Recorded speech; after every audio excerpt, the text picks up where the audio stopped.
बिस्मिल्लाहिर्रहमानिर्रहीम। नाज़रीन इकराम, मारूफ YouTuber degree by को बिल आखिर रिहाई मिल गई और FIA ने उनको छोड़ दिया। उन्होंने अपने ऊपर गुजरी हुई दास्तान, थप्पड़ों की बारिश, रिश्वतखोरी और बहुत सारे दूसरे जो मामलात उनके साथ FIA में पेश आए और किस तरीके से उन पर तशद्दुद किया गया, वो अपनी दास्तान गम सुनाने के लिए उन्होंने अपनी एक व्लॉग बनाया है जो सोशल मीडिया पर वायरल है, और हमने उसमें से कुछ चीज़ें आपके लिए सिलेक्ट की हैं। आप देखें कि हमारे मुल्क में फिर कोई क्यों आकर यहाँ पर काम करेगा, या कोई पाकिस्तानी क्यों इंटरनेशनल लेवल पे काम करेगा जिसके 8 मिलियन सब्सक्राइबर हों, दुनिया उसको लाइक करती हो, और वो फिर इस तरीके से रोता पीटता हुआ फिर जेल में जाए और उसकी 101 दिन की जो कैद थी वो उसके लिए अजियत थी। उसने क्या कहा, आप सुनिए और फिर फैसला कीजिए कि ये क्या हुआ है उसके साथ। मेरा एक जानने वाला है जिसने हमारे घर में, जब हमारे घर में दावत थी तो उसकी केटरिंग की थी। अब क्योंकि मुझे फ्रेश मार के ऊपर लेके गए थे, मेरी आंखों में आंसू थे, तो वो जब मिलने आया हुआ था वो अचानक अपनी सीट से खड़ा हुआ और उसने मेरी तरफ देखा कि क्या हुआ है। मैंने कहा कि यार मैं इनके साथ पूरी तरह कोऑपरेट कर रहा हूँ, वो फिर भी मुझे मारी जा रहे हैं, मुझे माँ बहन की गालियां दे रहे हैं। तो अगर आपकी यहाँ पे किसी ऑफिसर से बातचीत है, आप उनसे काइंडली रिक्वेस्ट करें कि यार मुझे मारे कम, या मुझे तब मारे जब मैं आपको कुछ छुपा रहा हूँ या आपको कुछ गलत बता रहा हूँ, तब मार लें, लेकिन मुझे मारे कम। वो बड़ा परेशान हुआ, वो बाहर चला गया, कुछ खाने को मेरे लिए लेके आया था, पिज्जा या कोई बर्गर लेके आया था। मेरा 23 दिन का रिमांड लिया, मैंने पहले 23 मिनट के अंदर उनको सब कुछ दिया, मुझे ऊपर ले गए। मेरे से एक बंदा मिलने आया हुआ था, होती है additional director NCCIS Sarfaraz Chaudhary साहब। वो अचानक कमरे में आते हैं, मेरी तरफ देखते हैं, कहते हैं कि ए मुंडाई। आईओ कहते हैं हाँ जी। कहते हैं इसको लेके आओ मेरे पास। आईओ हथकड़ी पकड़ता है, मेरे हाथ पे लगाता है और कहता चल। मुझे जब हथकड़ी लगा के एडिशनल डायरेक्टर रूम में लेके जाते हैं तो वहां पे 5 ऑफिसर्स बैठे होते हैं। एडिशनल डायरेक्टर सरफराज चौधरी साहब मेरे से पूछते हैं कि तुम कौन से एप्लीकेशन के कंट्री हेड हो। मैंने कहा कि सर मैं किसी एप्लीकेशन का कोई कंट्री हेड नहीं हूँ। वो अपनी कुर्सी से अचानक उठता है, कहता तेरी माँ किधर से आता है पैसा तेरे पास। मैंने कहा सर मैं यूट्यूबर हूँ, मेरे 8 मिलियन सब्सक्राइबर हैं, उधर एडसेंस अभी मैं बात कर ही रहा होता हूँ। कहता है कि तुम मेरे वतन अजीज के बच्चों को खराब कर रहे हो, क्या करता है तुम्हारा बाप। मैंने कहा जी यूनिवर्सिटी के अंदर प्रोफेसर है। तो कहता तुम इतने क्यों हो। मैं चुप रहता हूँ। वो चीख के बोलते, कहता बोल। मैंने कहा जी सर मैं सिर्फ वीडियोस बनाता हूँ, मैं यूट्यूबर हूँ। माँ बहन की गालियां वो देता रहता है। उसने मेरे मुंह पे बहुत जोर का थप्पड़ लगाया। मैं बिल्कुल चुप होकर ऐसे मुंह नीचे करके खड़ा हो गया। तो कहता मुंह ते कर।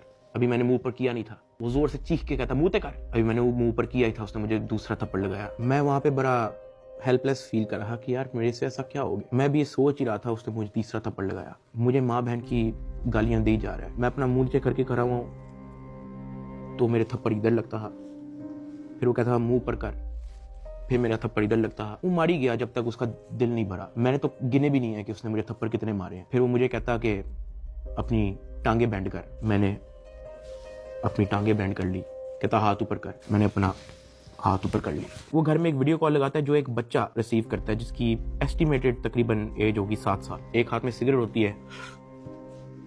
वो उस बच्चे से पूछता है कि डगी बाई को जानते हो। वो बच्चा कहता है जी।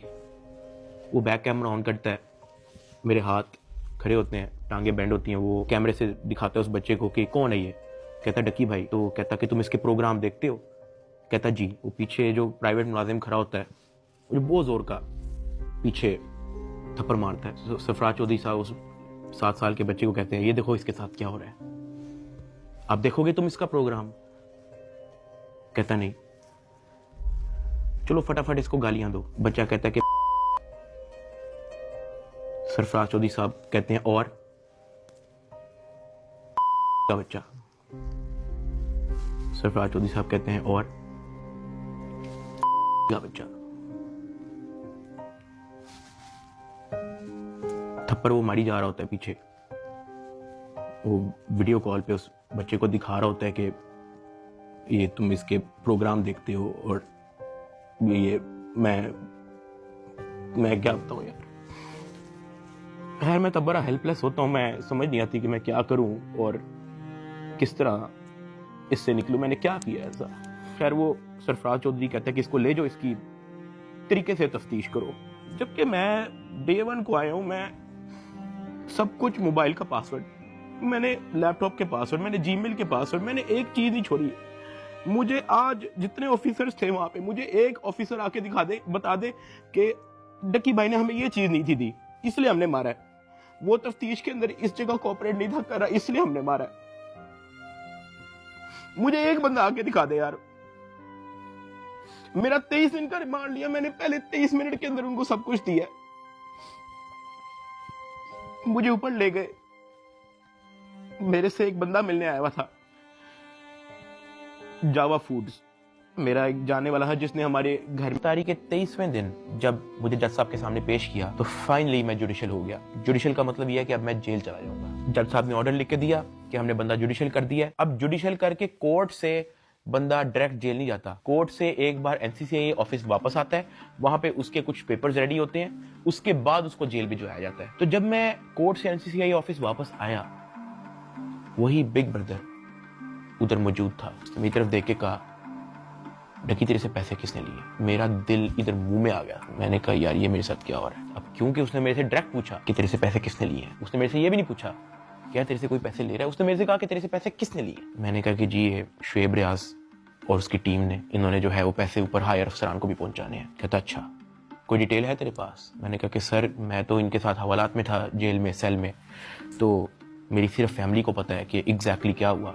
फैमिली 5-10 मिनट के लिए मेरे से मिली थी, लेकिन उन्होंने मुझे बहुत छोटा छोटा मोटा मोटा बताया, ज़्यादा डिटेल का मुझे नहीं पता। तो फिर उसने पूछा कि कितने पैसे लिए हैं। मैंने कहा जी 60 लाख रुपए लिए। वो भी मेरी वाइफ को नामजद करने का कह रहे थे कि जो मेरी बीवी को अरेस्ट कर लेंगे, अगर आप चाहते हैं कि हम आपकी वाइफ को अरेस्ट ना करें तो ये 60 लाख रुपया पहुंचाएं। तो वो हमें 60 लाख रुपया उसका हमने दिया। उसने कहा ठीक है तू जेल जा, लेकिन उससे पहले कहीं से कॉल करवा और अपनी फैमिली को कह कि तेरा एक दोस्त मिलने आ रहा है, उससे मिल ले। मैंने कहा ठीक है।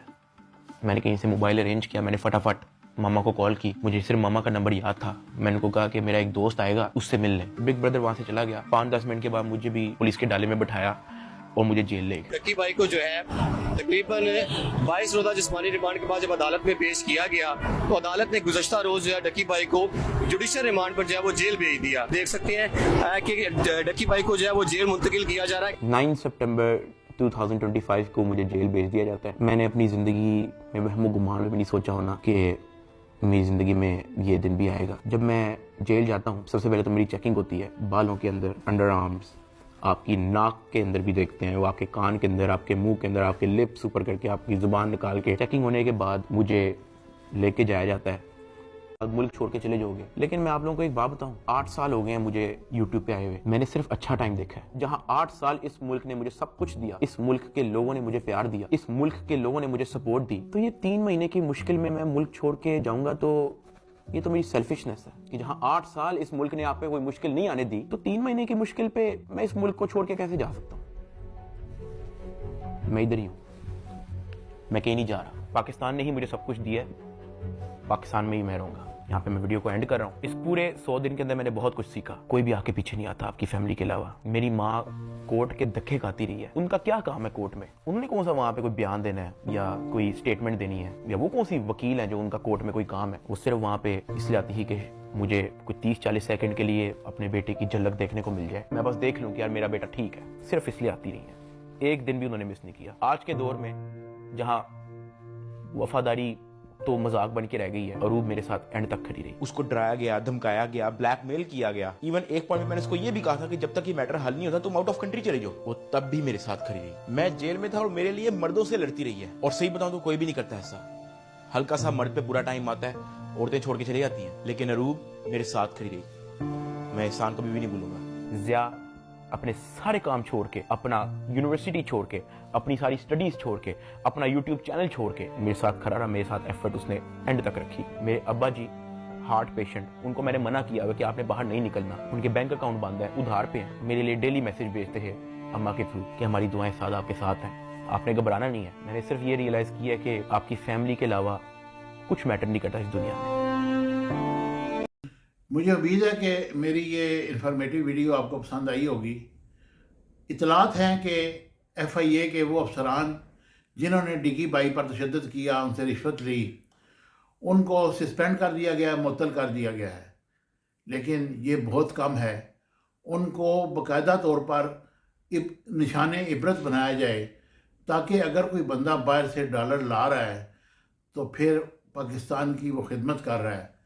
इसलिए ये ज़रूरी है कि उनके ख़िलाफ़ सख्त से सख्त तदीबी कार्रवाई अमल में लाई जाए। जो भी इसमें मुलव्वस है उसको पाबंद सलासल किया जाए, उसको नौकरी उससे ख़त्म की जाए, ताकि आइंदा को कोई ऐसा ना कर सके, किसी बेगुनाह को ना पकड़ सके। मुझे उम्मीद है कि मेरी ये वीडियो आपको पसंद आएगी। हमेशा की तरह मेरे चैनल को लाइक, शेयर और सब्सक्राइब कीजिएगा।